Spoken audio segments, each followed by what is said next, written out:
लोहिया सब नहीं हो सकते, जयप्रकाश नहीं हो सकते, अच्युत प्रवर्धन नहीं हो सकते। लोहिया जी उनकी बहन को कंधे पर लाद करके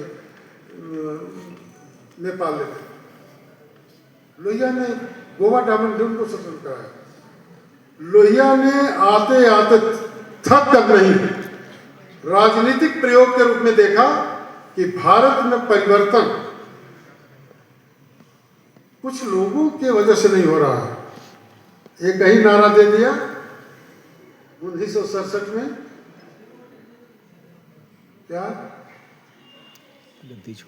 सत्ता दल विहीन सभी दल एक हो जाए। और परिणाम क्या हुआ? 7 प्रांतों में प्रांतीय सरकारें बदल गई और संसद में केवल 45 सीट हमारी कम थी। डॉक्टर लोहिया पॉलिटिकल टॉलरेंस का ना, मैं ये चाहता हूं पढ़ाई के हिसाब से पॉलिटिकल इंटीग्रेटर के रूप में और पॉलिटिकल टॉलरेंस के रूप में इस देश में डेमोक्रेटिक एक्सपेरिमेंट अगर किसी ने किया तो डॉक्टर लोहिया ने, और सफलीभूत किसने किया? जयप्रकाश नारायण। आशुतोष भाई ने बिल्कुल सही कहा, भारत में आज भी क्रांति अगर कोई हो तो वो 7 जो एजेंडा है, सप्त क्रांति, अपना परिवर्तन, शिक्षा के माध्यम से, सार्वजनिकता को रूढ़ियों से दूर, कोई छोटा बड़ा नहीं, समान अधिकार आदि। वो जो 7 रिवॉल्यूशन है, वही 7 रिवॉल्यूशन सप्त क्रांति लोहिया की, और संपूर्ण क्रांति 74-75 में जयप्रकाश।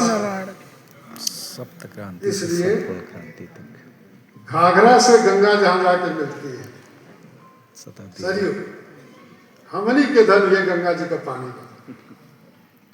और जहां पानी बचा रहता है, नमक बचा रहता है, वह राष्ट्र और उस राष्ट्र के युवा सदैव क्रांतिकारी और कृतज्ञ होते हैं।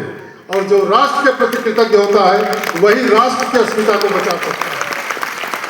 तब हमारा एक जवान जाकर ब्रिटिश पार्लियामेंट में भी बम मार सकता है और जालियांवाला का, लेकिन मित्र उतावलेपन से नहीं, मन के अंदर पूजा करते समय, पूजा का मतलब होता है, संस्कृत वाले हैं, पूजा का मतलब होता है जिस व्यवहार से पूर्णता उत्पन्न होती है।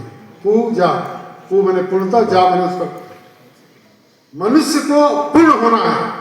And you can be a perfect individual provided you imbibe human values to enlighten yourself. इसलिए अब दीपो भव, भगवान बुद्ध का, और विवेकानंद जी जो अभी हम लोग रास्ते में माल्यार्पण किए, स्वामी विवेकानंद जी, जब घर के लोग मर गए, दादाजी सबसे अधिक कमाते थे, पिताजी मर गए तो माँ थी, और कहीं 3-3 दिन तक बिना खाए बर्फ की सिल्ली पर इसलिए सोते थे कि भूख न लगे, भूख का अनुभव न हो। उनकी मूर्ति है। उन्होंने शिक्षा को क्या कहा? एजुकेशन इज द मैनिफेस्टेशन, याद रखना, education is the manifestation of perfection. Education is the manifestation, प्रकटीकरण ऑफ परफेक्शन ऑलरेडी इन में। लोगों में परफेक्शन है, शिक्षा का क्या काम है? उसको प्रज्वलित कर देना। इसलिए अंबेडकर और गांधी, लोहिया सबको याद करना है। उठिए, जगिए, उठिए, चलिए, और तब तक मत रुकिए जब तक कि आपका लक्ष्य प्राप्त न हो। मैं आज डॉक्टर राम मनोहर लोहिया जी के इस दिवस पर इतना ही केवल ईश्वर से प्रार्थना करता हूँ, शहीदों से प्रार्थना करता हूँ, माँ सरस्वती से प्रार्थना करता हूँ, और